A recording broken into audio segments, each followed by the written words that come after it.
I want my cake and I want to eat it too. We're going to talk about it on today's podcast. I've spent the last 20 years studying, teaching, and coaching people to find their greatness and take their lives to the next level. Along the way, it's become evident that emotions are at the root of everybody's successes and failures. Worry and fear are the enemies, and it's time to forge the armor and earn the tools to overcome the two things that could single-handedly destroy your future. Hi, my name is Michael Johnson, and I'm a life coach, a peak performance trainer, and I'm the emotions guy. It's time to take back control of how you feel, control of how you act, and control of how you experience life. It's time to become a lifer, a new breed of overachiever focused on living every minute to its fullest. We are responsible for how we feel, and no one and no thing can make us feel anything. Emotional mastery is our journey, and emotional education and intelligence is the key. We are lifers, and this is Magic for Life. What's up, lifers? Michael Johnson here with the Magic for Life podcast, and I'm excited that you joined me today because we're going to talk about cake. Not cake by the ocean, just cake. No, I want my cake and I want to eat it too. That was the title, and hopefully you stopped and decided to listen today, because who made this statement up? You know what I'm saying? Everybody says, hey, you can't have your cake and eat it too. What the heck? Well, what does that statement mean? You can't have your cake and eat it too. Well, they're saying, well, you can't have everything you want. Really? Who made that up? That's not okay. Because, yes, you can have what you want, and you can have what you want. And you can have what you want. And just in case you didn't notice, yes, I believe you can have what you want. Now, the interesting thing is, why in the heck would I want a cake and not be able to eat it? I wouldn't. That wouldn't make sense. In fact, that would be sort of silly in the overall whole. So what am I saying? I'm saying I want my cake and I want to eat it too. Is that too much to ask? No, it is not too much to ask, and it's not too much to ask for you. So here's the thing.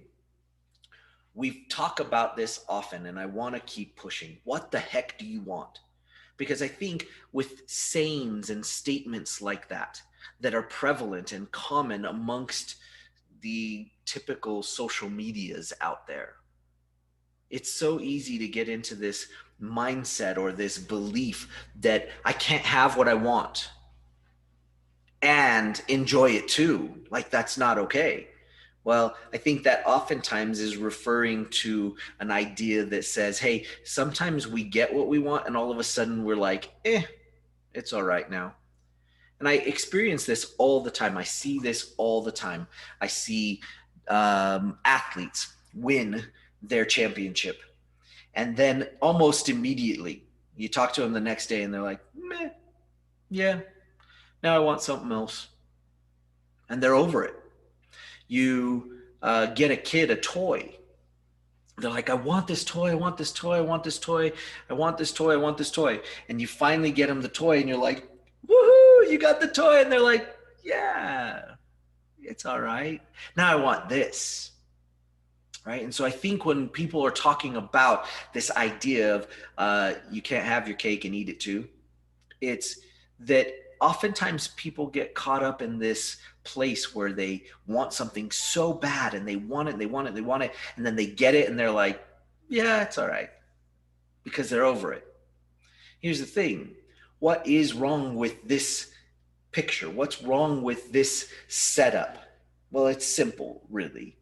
We are focusing ahead so far that when we get to the moment that we have the thing that we want, all of a sudden we're now focusing so far ahead.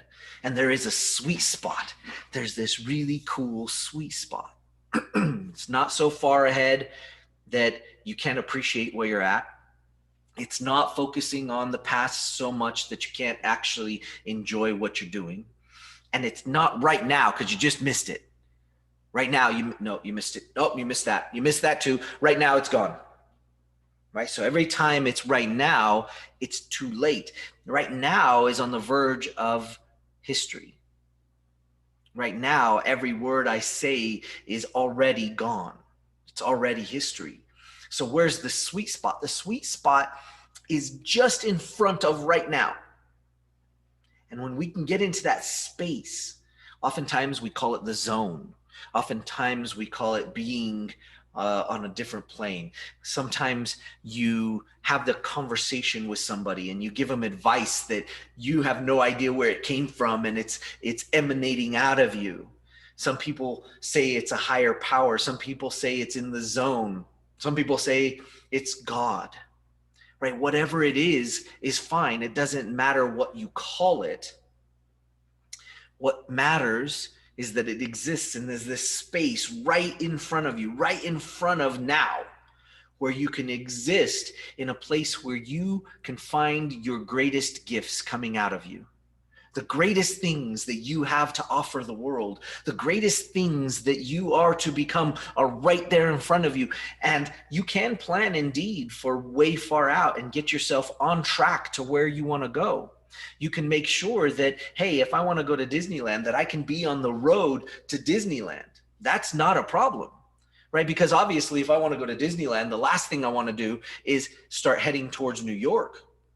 That doesn't make any sense, right? And I know with that, I will never make it to Disneyland. So we've got to make sure that we are at least on a trajectory. But sometimes people are so far out in advance that even when they get what they want, even when they achieve the things that they want to achieve, they don't know it or they don't experience it and really enjoy it. So where does it start? It starts right now. It starts by enjoying this moment, enjoying this minute, enjoying the thing that it is that we have in front of us right now, right here, right in this space, right? And I call it the sweet spot, right? We've got to find that little sweet spot where everything is working. One of my favorite sweet spots, as many of you know, I'm a former professional ballroom dancer. One of my favorite sweet spots is in that choreography place. I enjoy doing choreography. Not a lot of people do. Some people just do it because they have to, but some people really enjoy it. I enjoy it because I have a lot of fun. And I found a means and a methodology to get into that sweet spot where I can really, really just go. And oftentimes I get that experience where I finish the piece of choreography and I come out and I go, oh, what the heck did I just do? Oh my gosh, that's amazing. And even I think it's amazing. Like, I'm surprised about it because from my perspective, I was in this cool little sweet spot where I don't know where it came from, right? It came from, yes, you decide, whatever you call it is fine. I know what I call it, right? But what do you call it?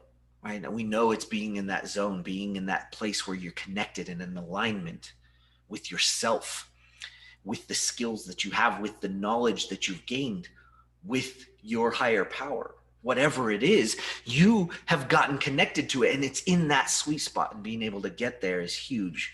So I want to point out that you can have your cake and you can eat it too, because it is stupid to have a cake that you can't eat. Makes no sense. Who wants a cake they can't eat? Unless you don't like cake, but then this metaphor doesn't work, right? So we love to have our cake and eat it too. Guys, this is so important. We've got to find a way to live every minute. And I wrote a whole book on it. If you haven't gotten it, go to everyminutebook.com. Shameless plug. Yes, go find it, everyminutebook.com. See if there's a cool special deal there for you. There probably is. Yeah, go pick up a copy. But here's the thing, when we're learning to live every minute, there are some skills and tools that you need. Because if you're living on accident, well, you get whatever you get on accident. But if you're living on purpose and creating what you want out of your world, out of your life, out of the things that you have come up with and have started to desire in your world, well, wouldn't that be more fun if you were the creator of the things that were coming in your life instead of just an accident waiting to happen every moment, right? They say, and I'll kind of close off with this. They say that there's this huge percentage of lottery winners that will be right back to the place that they were at within a few short years, because they didn't actually understand how to experience and utilize their winnings in the lottery.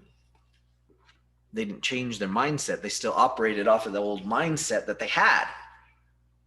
Now that's huge, right? So they got their cake and they wanted to eat it too, but they wanted to eat it based off of who they used to be, not who they were then and in that new moment. And so you have to learn to live with it. You have to learn to eat your cake.